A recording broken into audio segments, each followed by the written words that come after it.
government starts a private security firm. Now, I think this country has been desensitized to certain things which are supposed to be very unheard of, to the point that government is now running private business. Now, how does that even work? And how does this government security firm work? When the number one purpose of government, for which we pay them taxes and give them the monopoly over violence, is to protect all Ugandans' person and property. That is their number one work as a government, to protect us as individuals and also as property. But now, they are going to cede that work to a private security company, but they will continue taking taxes. Now, this private security company is under NEC, which is under the UPDF. So, in other words, UPDF privatized, UPDF limited, paid by taxpayers, taxpayers pay, but is limited. Now, what is the purpose of this private security firm? To guarantee security of buildings, VIP escorts, and things like that. So how are they going to get business?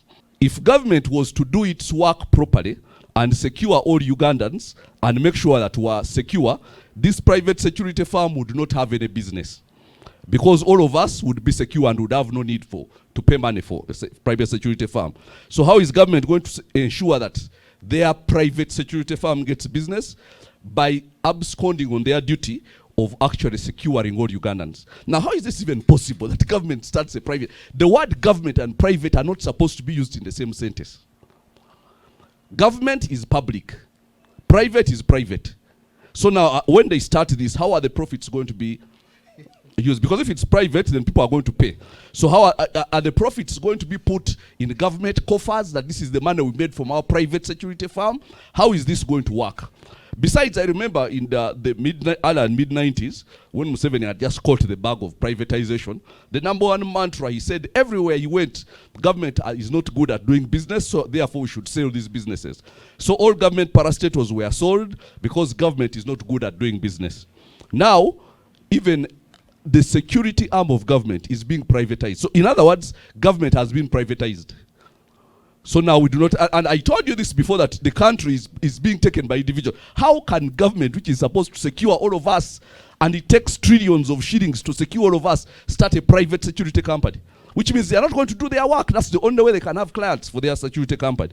And then they say, government is not good, we are doing business, so we sell Coffee Marketing Board, Lint Marketing Board, all of them, get rid of all our industries, because government is not good at doing business. The only trouble is that they got rid of public businesses and now they are being resurrected as private businesses. I'll give you an example. Uganda Airlines.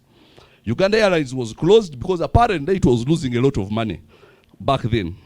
But when it was losing money and it was Uganda's airline. But now it was started again, and we are not sure about the ownership of Uganda Airlines. We are not sure who owns it. The only part that we are sure Ugandans own is the part of liabilities. Every loss that they make the money is gotten from Ministry of Works and Transport. Every loss that Uganda Airlines makes, the money is written off by the taxpayer. But we do not know who owns them. And that has been something which even was not even probed properly when there was a Uganda Airlines probe. They concentrated on probing on the CEO. But nobody probed about the true ownership of Uganda Airlines. Now they are saying they are going to start again cooperative bank. I can guarantee you this.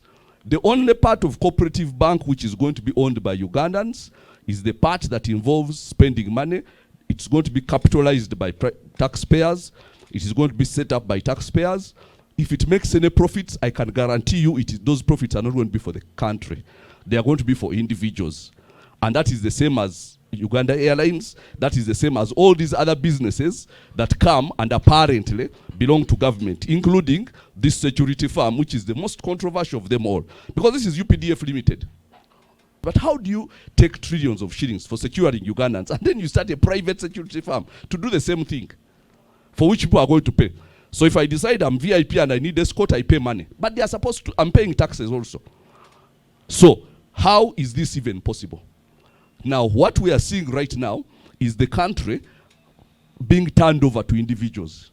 Then, what else? What other business is the government going to start? Are they also going to start a private hospital? And then they take 300 billion shillings for health, and then they have a private hospital?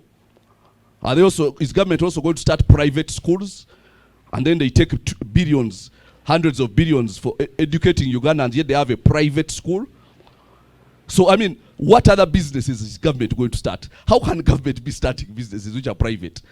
How can something public be private? So now this is, and we have told you this before, now this is the privatization of government.